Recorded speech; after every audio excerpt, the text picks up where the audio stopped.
मृत संगीत, कुछ संगीतों को सुनना आत्मा के लिए खतरनाक हो सकता है। कभी कभी वो धुनें जो खामोश होती हैं हमारे लिए गहरी चुप होती हैं। स्थान: एक पुराना घर, छोटे से गांव में मुख्य पात्र राहुल, एक संगीतकार। कहानी की शुरुआत: राहुल एक युवा और उत्साही संगीतकार था। उसे पुराने और अनसुने संगीत के बारे में बहुत दिलचस्पी थी। एक दिन उसे गांव के बाहर एक पुराना खंडहर जैसा घर दिखाई दिया। वह घर बहुत सालों से बंद था और आसपास के लोग कहते थे कि वहां अजीब घटनाएं होती रहती हैं। लेकिन राहुल को इन सब चीजों पर यकीन नहीं था। उसे लगा कि वहां कुछ खास होगा जिसे वह देख और महसूस कर सके।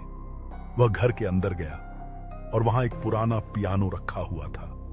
पियानो की आवाज बहुत धीमी और गहरी थी, जैसे वह कुछ बरसों से बंद पड़ा हो।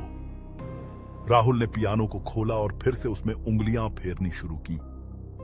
जैसे ही उसने पहली धुन बजाई, एक अजीब सी शांति छा गई।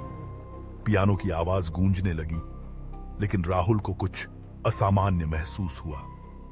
वह समझ नहीं पाया कि यह क्या था, लेकिन उस संगीत में कुछ था जो उसे खींच रहा था। संगीत की डरावनी धुन, जैसे जैसे राहुल ने पियानो बजाना जारी रखा, उसने महसूस किया कि संगीत तेज और तीव्र हो रहा था। लेकिन पियानो की हर धुन के साथ उसे कुछ और महसूस होने लगा। कोई उसे घूर रहा था। कभी कभी वह देखता कि कमरे की दीवारों पर एक हल्की सी धुंध छाने लगती है। उसने नजरें घुमाईं तो कमरे में कहीं एक काले रंग की परछाई दौड़ती हुई नजर आई। राहुल ने सोचा शायद यह उसकी आंखों का धोखा हो और उसने संगीत बजाना जारी रखा।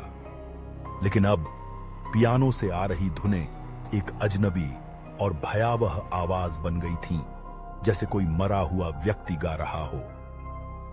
धुंध अब और घनी हो गई थी और राहुल को महसूस हुआ कि कमरे की हवा अब ठंडी और भारी हो गई थी। उसकी उंगलियां पियानो पर चलते हुए किसी और की उंगलियों का एहसास करने लगीं, जैसे कोई और भी उसके साथ संगीत बजा रहा हो। संगीत का भूतिया प्रभाव अचानक पियानो की धुन रुक गई और फिर एक गहरी खौफनाक चीख कमरे में गूंजी। राहुल ने डरते हुए मुड़कर देखा तो एक महिला की कटा हुआ चेहरा उसके सामने खड़ा था। वह महिला बहुत पुरानी लग रही थी और उसकी आंखों में गहरी उदासी और अवसाद था। वह महिला धीरे धीरे राहुल की ओर बढ़ने लगी और उसके मुंह से सिर्फ एक शब्द निकला, तुमने मेरी धुन बजाई, अब तुम्हारी बारी है। राहुल की सांसें अटक गईं। वह समझ नहीं पाया कि उसने क्या किया, लेकिन पियानो बजाने के कारण अब उस महिला की आत्मा उसे अपने जाल में फंसा चुकी थी। वह महिला अब कमरे में घूमने लगी और हर बार जब वह एक कदम आगे बढ़ती, पियानो की आवाज सुनाई देती। अंतिम संगीत। राहुल ने डर के मारे पियानो की चाबी बंद करने की कोशिश की, लेकिन वह बंद नहीं हो रहा था। अचानक सब कुछ चुप हो गया। वह महिला अब उसकी सामने खड़ी थी और उसके हाथ में एक पुराना पियानो चाबी का गुच्छा था। महिला ने वह चाबी राहुल के हाथों में रख दी और बोली, अब तुम मेरे साथ आओगे जहां मैं हमेशा से हूं। तुमसे संगीत नहीं रुकेगा। वह चाबी राहुल के हाथों से फिसलकर पियानो में गुम हो गई। आगे की किसी भी रात राहुल की कोई आवाज सुनाई नहीं दी। कई महीनों बाद गांव के लोग उस घर में गए, लेकिन राहुल का कोई पता नहीं चला।